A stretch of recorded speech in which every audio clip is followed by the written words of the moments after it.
পুঁই শাকের রেসিপিটা বানানোর জন্য এইরকম নরম নরম শাক আর ডাঁটা নিতে হবে, বাদবাকিগুলো আমি সরিয়ে রেখে দেব।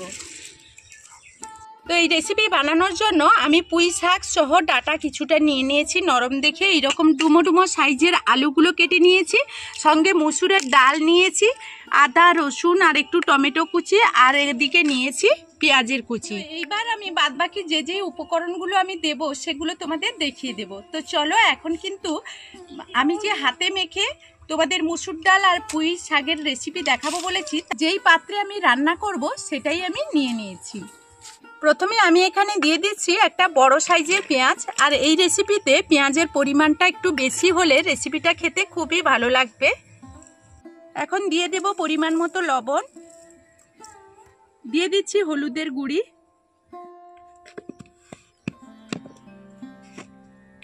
এখন দিয়ে দেব লঙ্কা গুঁড়ো। আমি এখানে 3 চামচ লঙ্কা দিয়েছি, তোমরা চাইলে কমিয়ে বাড়িয়ে নিতে পারো। এখন দিয়ে দিচ্ছি ধনে গুঁড়ো আর জিরে গুঁড়ো 1 চামচ করে। এখন দিয়ে দিচ্ছি এখানে রসুন, দিয়ে দিচ্ছি আমি আদা। রসুন আর আদাটা আমি 1 চামচ করে দিয়েছি। আর এখন শেষমেশ এখানে দিয়ে দেব একটু টমেটো। আমি ছোট সাইজের একটা টমেটো এখানে কুচিয়ে নিয়েছি। এখন আমি দিয়ে দিচ্ছি সরষের তেল 2 টেবিল চামচ।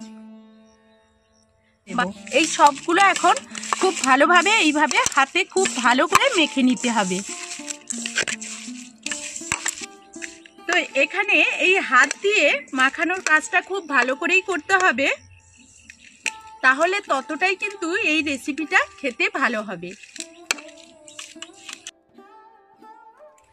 এখন এই সবগুলো উপকরণ খুব ভালোভাবে মাখিয়ে নিয়েছি। এখন এর মধ্যে দিয়ে দেব আমি ধুয়ে রাখা ডালটা। তো পরিষ্কার করে ধুয়ে নিতে হবে, আর সময় যদি হাতে থাকে 1 ঘন্টা আগে ভিজিয়েও রেখে দিলে আরও খুব ভালো হয়। তো এখন ডালটা দিয়ে দেব। আমি ডালটা খুব ভালো করেই কিন্তু আগে থেকেই ধুয়ে পরিষ্কার করে নিয়েছিলাম। এখন ডালটাও মেখে নিলাম। ডালটা মেখে নেওয়ার পর এখন আমি দেখো কেটে রাখা আলুগুলো, যেগুলো কিউব করে কেটে রেখেছিলাম, সেইগুলো এখন এর মধ্যে দিয়ে দিচ্ছি। এগুলোও খুব ভালো করে এর মধ্যে মেখে নেব।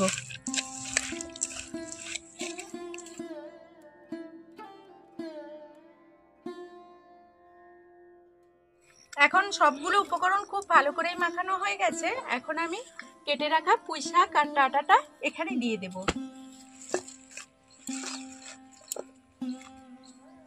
এখন কিন্তু খুব ভালোভাবেই পুঁই শাক আর ডাঁটা এখানে খুব ভালো করেই মাখিয়ে নেব।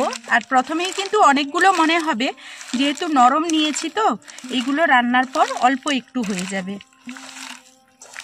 এখানে আমি কোনো রকম কিন্তু জল দেব না। এর মধ্যে থেকে যে জলটা বেরোবে প্রথমেই কিন্তু উনুনে বসিয়ে দিয়ে একটু এটাকে এর মধ্যেই কষিয়ে নিতে হবে। জলটা শুকিয়ে নেওয়ার পর তারপর আমরা জল দেব। তো আমি খুব ভালো করেই কিন্তু হাতে মাখিয়ে নিয়েছি মসুর ডাল, পুঁই শাক, আলু সবগুলো উপকরণ। তো চলো এখন রান্নার কাজে চলে যাই। হাই হিটে কড়াইটাকে বসিয়ে দিয়েছিলাম। এখানে যে জলটুকু বেরিয়েছিল সেখানে আমি কষিয়ে নিয়েছি মসুর ডাল আর পুঁই শাক। কষিয়ে নেওয়ার পর এখানে পরিমাণ মতো জল দিয়ে দিচ্ছি। জলটা এমনই দিতে হবে যাতে পুঁই শাকের ওপর পর্যন্ত থাকে, কারণ এর মধ্যে ডাঁটা আর আলুটা একটু সেদ্ধ হয়ে যাবে। এখন ঢাকনা দিয়ে 5 মিনিট আমি রান্না করে নিয়েছি। 5 মিনিট পর ফিরে এসেছি। দেখো কতটা আমার ডালগুলো সেদ্ধ হয়ে গেছে, কিন্তু এখানে একেবারে সেদ্ধ করব না, গলিয়ে ফেলবো না। আলুও সেদ্ধ হয়ে গেছে, মানে ডাল সেদ্ধ করব কিন্তু ডালটাকে গলিয়ে ফেলবো না। এখন আমি এটাকে 5 মিনিট রান্না করে নেওয়ার পর এর ঘনত্বটা তোমরা দেখতেই পাচ্ছ। আমি এটাকে একেবারেই কিন্তু গলিয়ে ফেলবো না। আমি 1 মিনিট মতো আরও এটাকে ঢাকনা দিয়ে দিচ্ছি। ততক্ষণে কয়েকটা কাঁচা লঙ্কা কেটে নিয়ে এসেছি, আর এই কাঁচা লঙ্কাগুলো এখন ঢাকনা খুলে এর মধ্যে দিয়ে দেব। তোমরা চাইলে একটু বেশি করে কাঁচা লঙ্কা দিতে পারো, কারণ এই সময় যদি কাঁচা লঙ্কা দেওয়া যায় তাহলে কিন্তু এই মসুরের ডাল আর পুঁই শাকের রেসিপিতে দারুণ একটা ফ্লেভার আসে। এখন খুব ভালো করেই সবগুলো উপকরণ সেদ্ধ হয়ে গেছে। আবারও এটাকে 2 মিনিটের জন্য আমি ঢাকনা দিয়ে রান্না করে নেব। 2 মিনিট পর আমি ফিরে এলাম। আর এখন দেখো আমার গ্রেভিটা আরও কতটা ঘন হয়ে গেছে। এর মধ্যে আমি 1/2 চামচ গরম মশলা দিয়ে দিলাম। কেউ চাইলে কিন্তু এটা স্কিপ করতে পারো। আর এখন টকবক করে একটা ফুট দিয়েই আমি এটাকে এখন সার্ভ করে নেব। একটা পাত্রে নামিয়ে নিয়েছি। তবে একেবারেই কিন্তু দেখো ঘন করিনি, আবার একেবারে পাতলা রাখিনি। এইটা ঠান্ডা হওয়ার পর অনেকটাই ঘন হয়ে যাবে। তো আজকের আমার এই রেসিপিটা যদি তোমাদের ভালো লেগে থাকে তাহলে সুন্দর একটা কমেন্টের অপেক্ষায় রইব। এখনকার মতো এই ভিডিও থেকে বিদায় নেব।